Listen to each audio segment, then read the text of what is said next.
In the Tory Lanez trial, we had opening statements. Opening statements are still actually going. We had to pause midway through for lunch.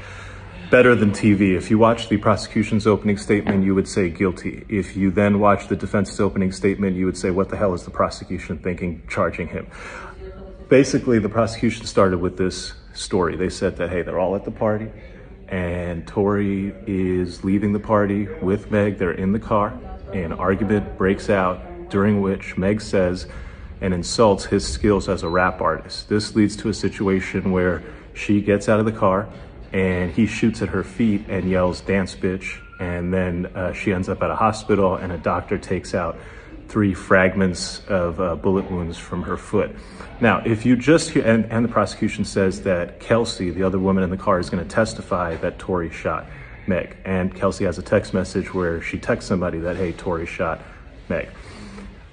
And then the rest of the prosecution's case is based on all these calls and texts where Tory's like, oh, I'm so sorry. Oh, I'm so drunk. He never says that I shot him. He's just like, oh, I'm just so sorry. I'm so drunk. So question what he's apologizing for. So that's the prosecution's case. Seems pretty easy. Then the defense comes up, and man, it gets spicy. First, the defense goes, they're not telling you about half of what's going on. The most important thing they're not telling you about an eyewitness who saw 2 women fighting, Kelsey and Meg. And so let's talk about why them 2 are fighting. Let's talk about how she was in the front seat. The gun was caught in the front seat. Let's talk about how she might have gunpowder. She does have gunpowder. Let's talk about how this has nothing to do with the fight between Tory and Meg and everything to do with the fight between Meg and Kelsey. And then the defense starts dropping the bombs.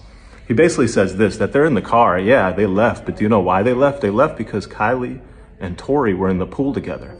And Kelsey and Meg both felt some type of way about that, to the point that Meg felt really some type of way about that. And she was really trying to go, to the point that eventually, because of how Meg is acting, this is according to the defense, Kylie Jenner goes to Meg Thee Stallion and says, it's time for you to leave. They all leave. The defense's point is what happens in the car is this. Tory questions Kelsey, hey, Kelsey, why are you backing up Meg for me trying to, get it on with Kylie Jenner? Meg has been snaking men from you your whole life. I hooked up with you, Kelsey, and then Meg went behind your back and hooked up with me. And Kelsey, this is not the first time. You had been hooking up with Ben Simmons. Meg went behind your back and hooked up with Ben Simmons. You had been hooking up with the baby. Meg went behind your back and hooked up with the baby. And so the defense starts dropping all these grenades. The crowd is captivated. The jury is like, oh, what's going on? And there's every reason to believe that there could have been a fight here, not between Tory and Meg, but between Meg and Kelsey. And the shooting could have not been Tory. It could have been done by any one of the other people in that car. What does all of this mean? Well, I'll tell you a couple things. First, Corey Gamble, Kris Jenner's husband, is going to testify, so this will continue to be must-see TV. 2, the judge is terrific. I expect a very fair trial. The lawyers on the defense side are terrific.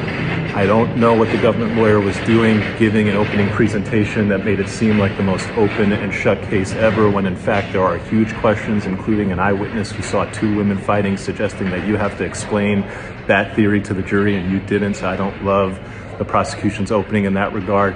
Stay tuned. We'll have the full coverage here. It's up and it's stuck in the Tory Lanez trial.